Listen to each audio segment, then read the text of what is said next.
اذان کا کرشمہ۔ ایک تاجر کا بیان ہے کہ بغداد کے ایک امیر گورنر کے پاس میری بہت بڑی رقم ادھار تھی۔ میں نے جب اس سے اپنی رقم کا مطالبہ کیا تو وہ ٹال مٹول کرنے لگا، بلکہ میرا حق دینے سے انکار کر دیا۔ میں جب بھی اس کے گھر جا کر اپنی رقم کا تقاضا کرتا تو وہ مجھ سے چھپ جاتا اور اپنے نوکروں کے ذریعے سے مجھے تکلیف دیتا۔ میری ہمت جب جواب دے گئی تو اس مقدمے کو آگے بڑھایا اور قاضی کے پاس شکایت کر دی، لیکن میری شکایت ریگستان میں رونے جیسی رہی۔ میں نے حکومت کے دیگر حکام و امراء کا دروازہ بھی کھٹکھٹایا، مگر وہاں بھی میری شکایت نکار خانے میں طوطی کی آواز یعنی بے اثر ثابت ہوئی۔ ادھر میری رقم ہڑپ کرنے والا امیر لگاتار مجھے دھمکیاں دیتا رہا اور میری رقم لوٹانے سے انکار کرتا رہا۔ میں نے اپنی رقم حاصل کرنے کے لیے بڑی دوڑ دھوپ کی۔ جہاں جہاں اور جن جن سے مجھے امید تھی یا امید دلائی گئی میں وہاں شکایت لے کر پہنچا، مگر میری تمام تر کوشش لا حاصل رہی۔ مطلب یہ کہ میں مایوس ہو کر بیٹھ گیا اور اپنے دل کو یہ کہہ کر سمجھا لیا کہ رقم کی واپسی کی امید رکھنا فضول ہے اور وقت کی بربادی ہے۔ لیکن میرا دل کیسے سمجھتا؟ امیر گورنر کے اس رویے سے مجھے سخت تکلیف ہوئی۔ رنج و غم کا پہاڑ میرے دل و دماغ کو برابر تکلیف پہنچا رہا تھا۔ میں حیران و پریشانی کی کشمکش میں تھا کہ کہاں جاؤں، کس سے شکایت کروں، میرا دکھ کون سنے گا، میرا حق کون دلائے گا۔ میں اسی فکر میں تھا کہ ایک آدمی نے مجھ سے کہا، فلاں درجی کے پاس کیوں نہیں جاتے جو مسجد کی امامت بھی کرتا ہے، ہو سکتا ہے وہ تمہارے اس مقدمے کا کوئی صحیح حل نکال دے۔ میں نے اس سے کہا، بھلا وہ درزی اس ظالم امیر کا کیا کر سکتا ہے، جبکہ حکومت کے بڑے بڑے لوگ بھی مجھے میرا حق نہیں دلا سکے۔ اس آدمی نے مجھ سے کہا، تم نے آج تک جن جن سورماؤں کے پاس امیر کی شکایت کی ہے وہ سبھی اس درزی کے سامنے بیکار ہیں، اور خاص کر امیر اس امام درزی سے زیادہ ہی خوف زدہ ہے۔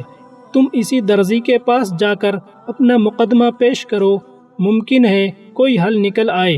اس لیے میں نے اس آدمی کا مشورہ مان کر اس درزی امام کی خدمت میں جانے کا فیصلہ کر لیا جس کے بارے میں اس نے بتایا تھا۔ درزی کے پاس پہنچ کر میں نے اپنی درخواست اور حاجت بیان کی اور اس سلسلے میں جو ظلم و ستم مجھ پر ہوا تھا اس کا بھی تذکرہ کیا۔ میری بات امام نے غور سے سنی اور مجھے لے کر اس ظالم امیر کے پاس پہنچا۔ امیر اسے دیکھتے ہی اس کے استقبال کو اٹھ کھڑا ہوا اور انتہائی عزت و احترام کے ساتھ پیش آیا۔ درزی امام نے امیر سے صرف اتنا ہی کہا، اس آدمی کا حق دے دو ورنہ میں ابھی اذان دے دوں گا۔ اتنا سننا تھا کہ امیر کا رنگ بدل گیا، اس پر کپ کپی طاری ہو گئی، خوف و دہشت کے آثار اس کے چہرے سے ظاہر تھے۔ اس نے بلا چونچرا میری پوری رقم لا کر دے دی۔ ٹال مٹول یا معاملہ آگے بڑھنے کی ذرا سی بھی نوبت نہیں آئی۔ میں یہ سب دیکھ کر سخت حیران تھا کہ یہ درزی ایک معمولی آدمی ہے، اس کی حالت انتہائی خستہ ہے، جسمانی طور پر بالکل کمزور ہے، ظاہری شخصیت بھی روب و دبدبے سے خالی ہے، مگر بات کیا ہے کہ میری رقم ہڑپ کر جانے والے ظالم امیر نے اس معمولی سے درزی امام کے آتے ہی بلا چونچرا میری رقم دے دی اور کسی طرح کا احتجاج نہیں کیا۔ تو میں نے امیر سے اپنا حق حاصل کرنے کے بعد بطور شکرانہ درزی امام کو کچھ رقم دینی چاہی، مگر اس نے لینے سے انکار کر دیا اور مجھ سے کہنے لگا، اگر مجھے مال و دولت کی خواہش ہوتی تو میرے پاس اتنی دولت اکٹھا ہو جاتی جس کا شمار ناممکن ہوتا۔ میں نے درزی امام سے پوچھا، اچھا جناب یہ تو بتائیں کہ اس ظالم امیر نے آپ کو دیکھتے ہی میرا حق کیوں دے دیا، جبکہ آپ سے پہلے میں نے بڑی بڑی ہستیوں کا دروازہ کھٹکھٹایا تھا، پھر بھی وہ امیر میری بات کو خاطر میں نہیں لایا۔ پھر درزی امام نے مجھے ایک واقعہ سنایا جو اس سے بھی زیادہ تعجب خیز اور حیران کرنے والا ہے۔ امام نے بیان کیا، کچھ دنوں پہلے یہاں ایک ترک امیر گورنر تھا جو جوان بھی تھا اور خوبصورت بھی۔ ایک روز کی بات ہے کہ ایک عورت غسل خانے سے نہا دھو کر نکلی اس عورت نے انتہائی بیش قیمت پوشاک پہن رکھی تھی اور حسن کی پری لگ رہی تھی۔ ترک امیر شراب پی کر مدہوش تھا۔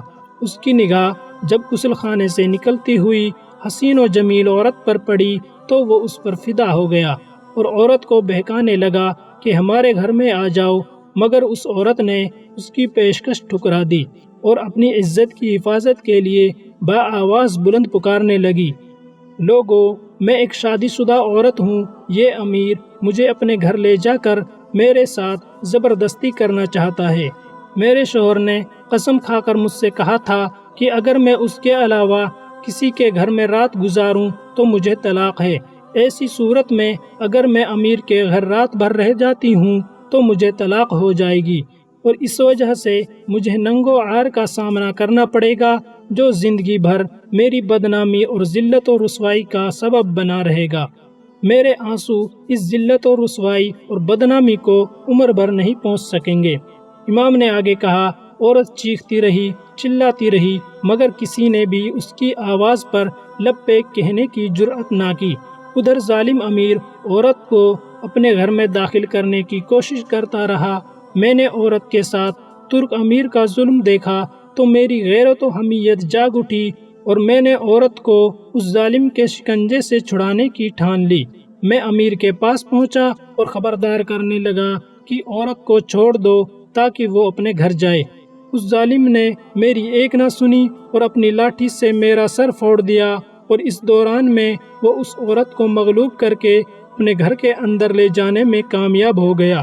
میں پٹ پٹا کر گھر واپس آیا، خون دھویا اور سر پر پٹی کی، پھر رات میں لوگوں کو عشاء کی نماز پڑھا کر ان سے یوں مخاطب ہوا، اس امیر نے جو کچھ کیا ہے وہ تم لوگوں سے چھپا ہوا نہیں ہے، آؤ چلو میرے ساتھ تاکہ ہم اس کے سامنے احتجاج کریں اور عورت کو اس کے شکنجے سے چھٹکارا دلائیں۔ سارے مقتدی میرے ساتھ ہو لیے تو ہم لوگوں نے جا کر اس امیر کے گھر پر دھاوا بول دیا۔ امیر اپنے سپاہیوں اور نوکروں کے ساتھ نکلا جو اپنے ہاتھوں میں لاٹھیاں اور لوہے کی گرز لیے ہوئے تھے۔ پھر انہوں نے ہم لوگوں کو ایک طرف سے مارنا شروع کر دیا۔ امیر نے خاص طور پر مجھے گھیر لیا اور بہت مارا، یہاں تک کہ میں لہو لہان ہو گیا۔ ہمیں وہاں سے دھکے دے کر نکالا گیا۔ یہ ہماری ذلت و رسوائی کی انتہا تھی۔ غرض ہمیں مقصد میں کامیابی کے بجائے ذلیل ہو کر وہاں سے لوٹنا پڑا۔ مجھے تو اس قدر شدید مار پڑی تھی کہ سخت تکلیف اور خون بہنے کی وجہ سے گھر کے راستے کی صحیح سمت بھی معلوم نہیں ہو رہی تھی۔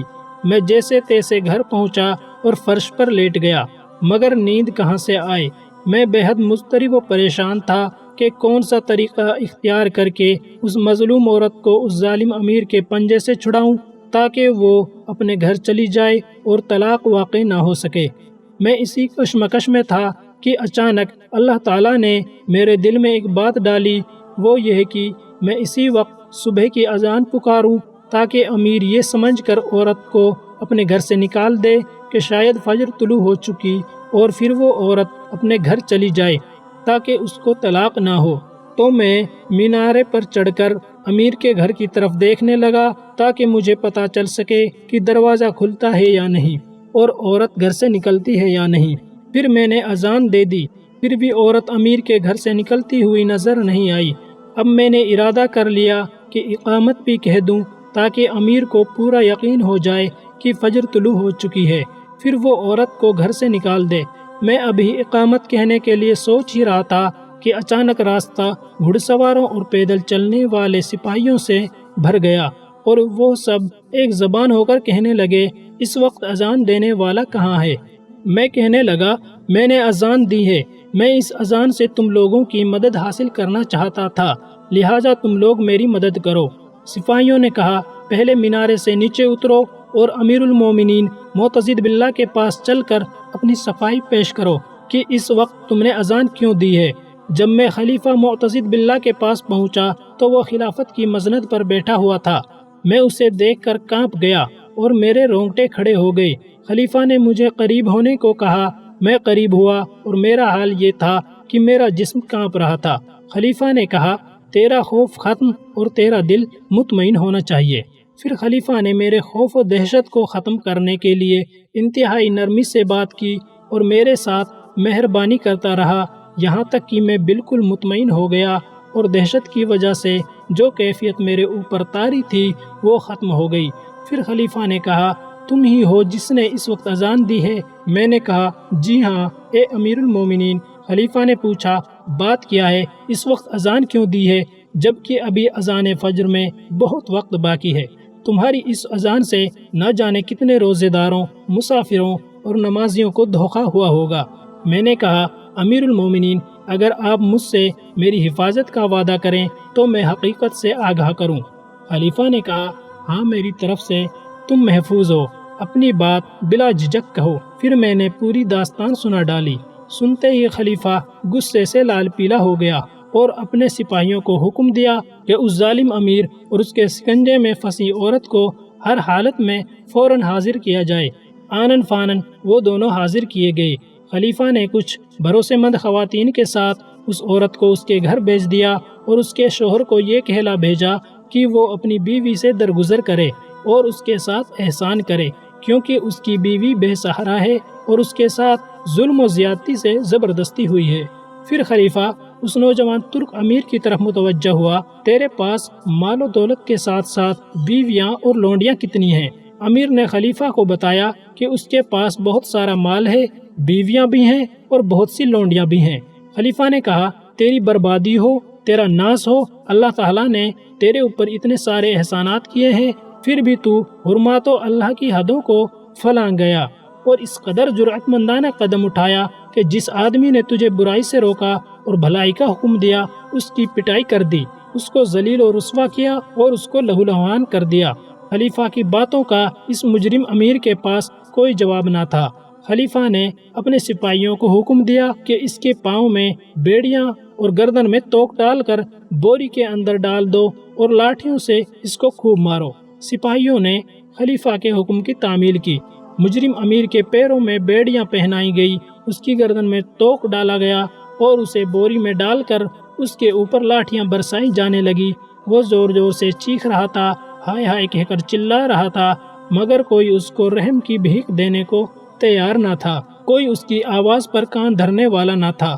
چلاتے چلاتے اس کی آواز اچانک دھیمی ہو گئی اور پھر اس کے بعد خلیفہ کے حکم سے اس کو اٹھا کر بوری سمیت سمندر میں پھینک دیا گیا۔ اس عبرتناک سزا کے بعد خلیفہ معتضد باللہ نے اس کا وہ مال و جائیداد جسے اس نے ظلم و زیادتی سے اپنے قبضے میں کر رکھا تھا بیت المال میں جمع کرنے کا حکم دیا، اور پھر غیرت و حمیت سے پر اس نیک انسان امام درزی کی طرف یہ کہتے ہوئے متوجہ ہوا، امام صاحب آپ جائیں، اس کے بعد کسی بھی طرح کی برائی دیکھیں اور اس کو کرنے والا چاہے کوئی بھی ہو، اگر آپ مجھ تک پہنچ سکتے ہیں تو آ کر مجھ سے شکایت کریں، اور اگر آپ مجھ تک نہ پہنچ سکیں تو اسی وقت اذان دے دیں جیسے اس مقدمے کو سب کے سامنے لانے کے لیے آپ نے اذان دی تھی۔ یہ تفصیلی واقعہ سنانے کے بعد درزی امام نے بتایا کہ اس واقعے کے بعد اگر میں کسی بھی حکومتی آدمی کو کوئی بھلائی کا کام بتاتا ہوں تو وہ اس کو قبول کرتا ہے، اور جب کسی برائی سے روکتا ہوں تو فوراً رک جاتا ہے، کیونکہ اس کے اوپر خلیفہ معتضد باللہ کا خوف طاری رہتا ہے۔ مگر آج تک دوبارہ اس طرح کی اذان دینے کی نوبت نہیں آ سکی، اور اس اذان کی جو قدر و قیمت ہے وہ تم نے دیکھ لی ہے۔ دوستو، ویڈیو دیکھنے کے لیے شکریہ۔ امید ہے یہ واقعہ آپ کو ضرور پسند آیا ہوگا، اس لیے آپ سے چھوٹی سی ریکویسٹ ہے کہ ویڈیو کو لائک اور ایک کمنٹ کر دیں، اور ایسی ہی ویڈیوز پانے کے لیے مہربانی کر کے چینل کو ضرور سبسکرائب کریں، کیونکہ یہ ہمارا نیا چینل ہے اور آپ کے سپورٹ کی سخت ضرورت ہے۔ آئندہ پھر ملتے ہیں ایک نئی ویڈیو کے ساتھ۔ آپ ہمیشہ خوش رہو۔